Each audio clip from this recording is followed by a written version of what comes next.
It was the late 1990s. Sega's newest console, the Dreamcast, was about to come out.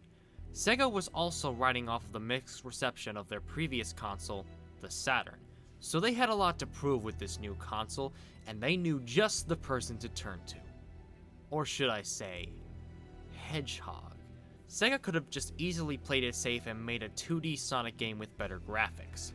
Instead, they took one of the biggest risks of their career and reinvented the Sonic franchise in a way that would change how Sonic games were made forever.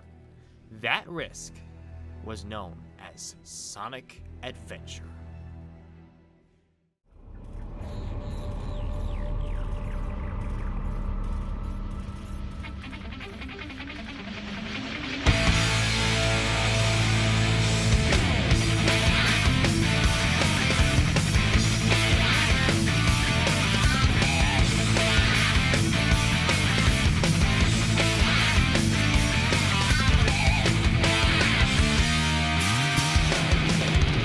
Welcome, ladies and gentlemen. I'm the Super Gamer, and oh boy, this is a game that I've been meaning to take a look at for years now. The game that turned classic Sonic into modern Sonic, the one and only Sonic Adventure. The reason I haven't touched this game until now is that I wasn't comfortable enough with my reviewing skills yet to do this game justice. I mean, there are a lot of reviews on this game already, so if I was going to review it properly, I needed to make sure that my skills as a reviewer were competent enough to do it right. In fact, there are a lot of games I hold off on reviewing for a while, like Banjo-Kazooie, that I want to make sure I can do justice before reviewing it. That being said, I think I'm ready now to finally talk about Sonic Adventure. So, how do I feel about this game years after I first played it? Let's find out. This is Sonic Adventure.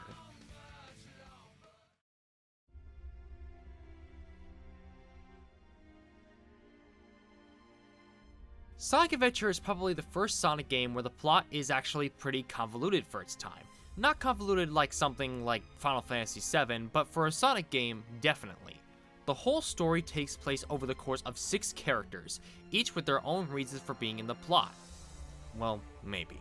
But to sum it all up in a paragraph or two, Sonic and the gang all come to encounter a mysterious liquid being known as Chaos, which is being controlled by Dr. Robotnik, now given the name Eggman by Sonic. Over the course of the game, the characters all race against Eggman to find the 7 Chaos Emeralds to stop Chaos from reaching his true power, and thus ending the world. All the character stories in one way or another all connect to create one giant tale that is sure to keep you invested. Somewhat. That's all that I'll discuss about the story here. We'll discuss stuff that happens later in the game in the spoiler section.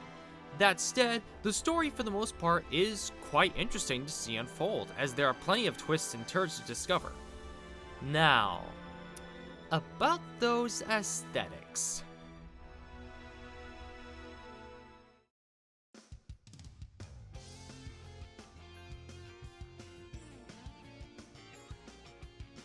Okay, I'll be honest with you all, this game's cutscenes are dreadful to sit through. I know, everyone has criticized this game for its cutscenes, but honestly, I can see why. If there is anything positive that I can say about the graphics though, is that during the gameplay itself, it still looks pretty good for its time. All the environments are varied and cool to look at, and the art style is top notch. The voice acting, although yes, being hilarious nowadays to listen to, it never goes into the realm of unbearable. Honestly, this game's voice acting is, in my opinion, miles per hour better than the voice acting in something like the original Resident Evil. That game's voice acting, although funny, is poorly written and half the time doesn't even make much sense. Even still, the thing that makes these cutscenes dreadful is the fact that they're just so boring to watch. The characters never move and talk at the same time, normally long pauses in the dialogue make the conversations awkward to watch, and half the time the music is just a little bit too loud, meaning without the subtitles, you can't even hear what the characters are saying. And on top of that, the lips on the characters are only lip synced to the original Japanese voice acting, meaning that the talking not only sounds unnatural, but looks unnatural, leading to some admittedly pretty funny freeze frames. And I guess one could make the argument that you could just change the voice acting to the original Japanese voice acting, but I'm not doing that. I'm looking at this game as it was originally packaged to me, and honestly, the lip syncing is just terrible. What makes these cutscenes worse is due to the overlapping character stories. Sometimes you could be watching the same series of events with 4 different characters 4 times in a row, which really doesn't make the cutscenes any easier to stomach through. Now, if we're gonna talk about something that has aged like fine wine, it's the soundtrack.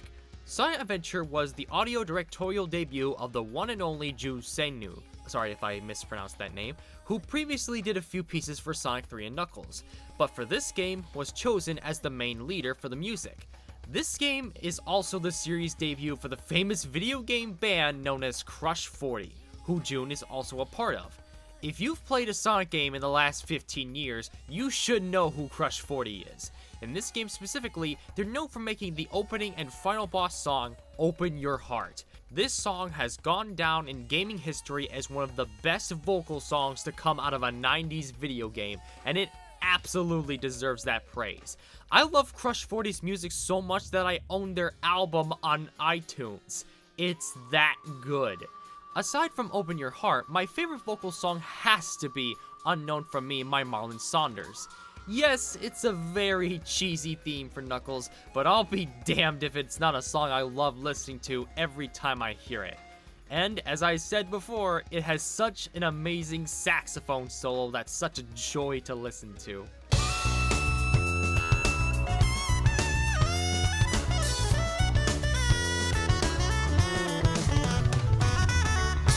But it's not just the vocal songs that are great, the whole soundtrack as a whole has aged really dang well.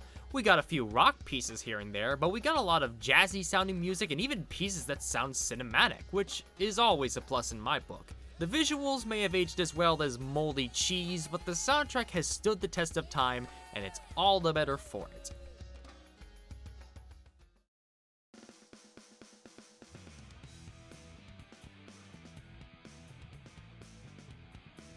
Now, this is quite a rare occasion when it comes to talking about the gameplay.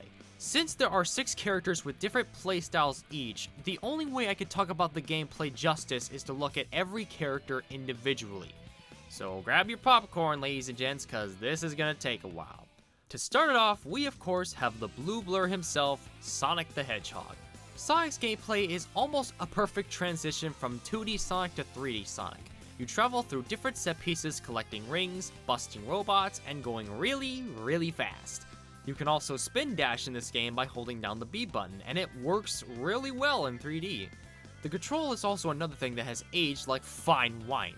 In fact, for a majority of these characters, the control is on the nose. When you control these characters, you feel like these characters, which is not an easy thing to pull off, but for the most part, they pulled it off wonderfully.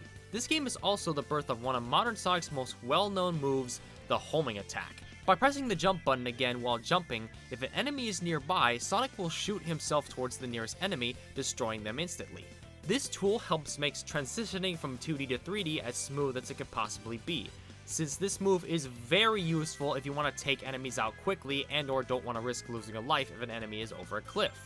And even in the instance where you don't want to use it, it's only required a few times throughout the whole game. Regardless, the homing attack is a great tool for Sonic's moveset. With the help of some power-ups you'll find throughout the overworld, Sonic will also be able to do the lightspeed dash where he charges up and glides through a trail of rings, which make for some very interesting platforming segments. Honestly, everything about Sonic stages and how they're handled makes them the best part about the whole game. And his campaign is pretty long too, even without the cutscenes. So if you like how Sonic feels in this game, you'll have plenty of fun with these stages. Next on our list is Sonic's best friend, Tails the Fox. Tails' gameplay is similar in a lot of areas to Sonic's, but also has different elements to separate the two. Tails' stages consist of beating Sonic or Eggman to the end of the stage before they get there. Since Tails has, well, 2 tails, he can use those tails to take off to the skies, and when you take into consideration the different detours that are suddenly open to you, Tails' gameplay is also very fun. Figuring out how to beat the stage as fast as you possibly can gives the thrill of what it's like to be a speedrunner, which is a great feeling to have. Tails can also destroy enemies using tail attacks, which are as useful as Sonic's homing attacks. Well, almost, but overall, Tails' gameplay is lots of fun to be had. Next, we have our hard-as-nails guardian, Knuckles. During Knuckles' story, he was guarding the Master Emerald until Chaos showed up and shattered it to pieces, plummeting Angel Island into the ocean below. So Knuckles' gameplay consists of him exploring different areas to find the scattered pieces of the Master Emerald. Knuckles can glide through the air and use the spikes on his knuckles to climb up walls and dig underground. Each stage has 3 Master Emerald pieces to find, and to assist you in finding them, you have an Emerald radar that has 5 different colors to show you how close or far you are from the Emerald's locations. On top of that, you also have a mysterious ball of light that will lead you into the direction of the Emerald's location. The stages you play in are all pretty large in scale, but are never too big to the point where you get lost. As long as you pay attention to where you are in relation to the Emeralds, you should be able to finish most of these stages in less than 5 minutes, which honestly is pretty reasonable. In short, Knuckles' stages are a fun change of pace to the fast-paced gameplay of Sonic and Tails. Unfortunately though, this is where some of the gameplay styles start to go down the drain a bit. Next we have Amy Rose, Sonic's #1 stalker. Amy's gameplay is absolutely the most awkward to play in this game. Her goal is the same as Sonic's, reach the end of the stage, except this time you're constantly being chased by an Eggman robot known as Zero. Yeah, you wish. No, it's just a robot that literally looks like a trash can. No, I'm not even kidding. It looks like a freaking trash can.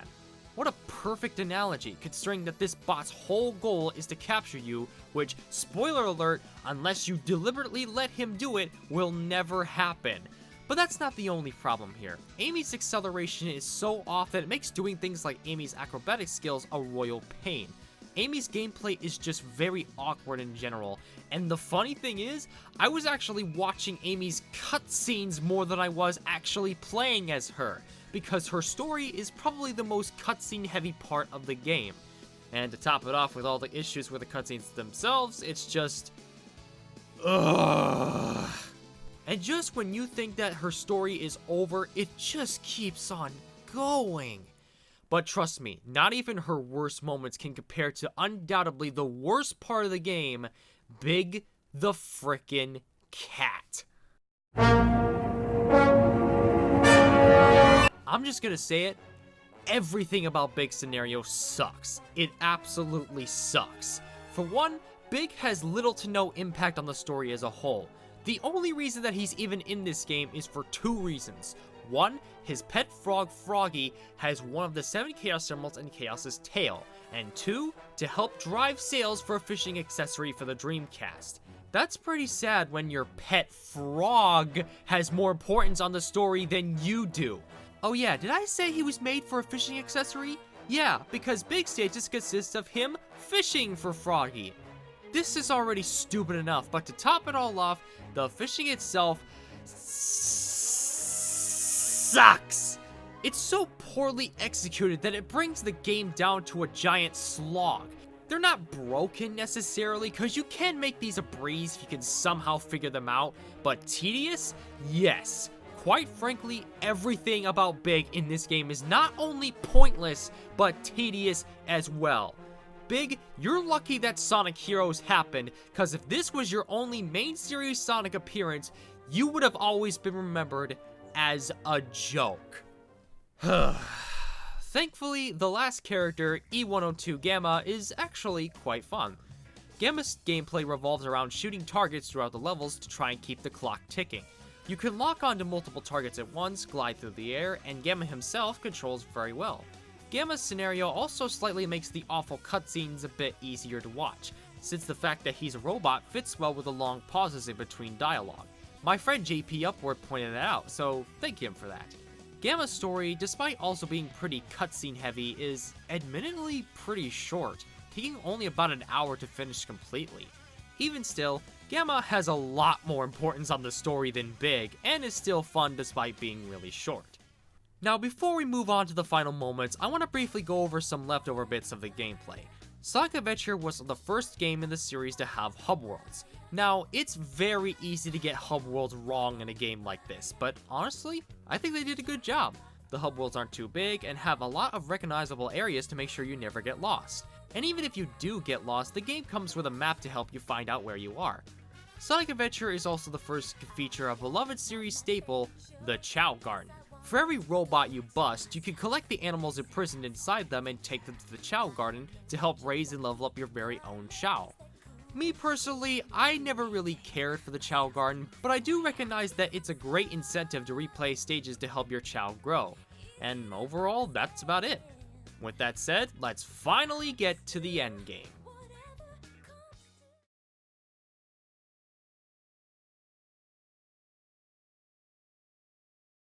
Many moments during each character's scenarios, you will be transported to a memory from the past to see a young Echidna clan named Dekal, who swore to protect the Shrine of Chaos and all of the Chow. As you soon discover, however, her father was the leader of the clan and attempted to steal the Emerald's power for the clan, but were all wiped out by Chaos's wrath. As luck would have it, towards the end of the game, Chaos manages to retrieve the final Chaos Emerald and uses them to become his ultimate form, Perfect Chaos. Station Square is flooded to oblivion, and all hope seems lost. That is, until Tails points out that Chaos has only used the negative energy of the Chaos Emeralds, and by using their main source of power, Sonic is able to turn into his ultimate form, Super Sonic. The final boss of Sonic Adventure is one of the many highlights of the game. Considering that most of the bosses in this game have been absolute embarrassments, especially the character battles, the final boss against Perfect Chaos is epic as hell, with Open Your Heart playing while you fight him, even it is admittedly pretty short as a whole. In the end, Sonic is able to vanquish Chaos, returning him to normal.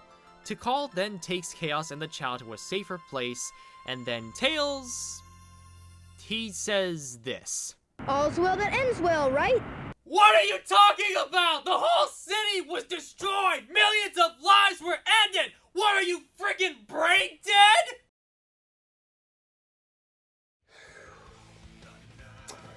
So, despite the fact that this game really hasn't aged well, I'd say that it's still a pretty good game and a decent start to Sonic's 3D career.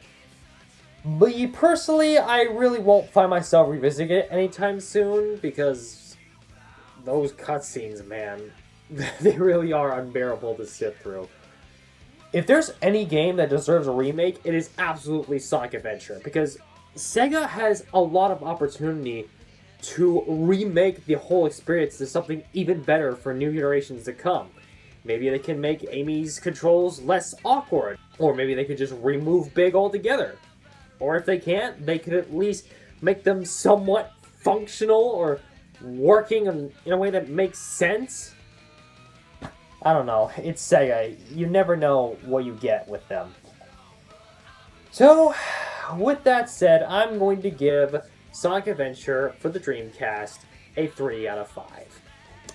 Until then, I'm the Super Gamer, and I will see you all next time. Bye-bye!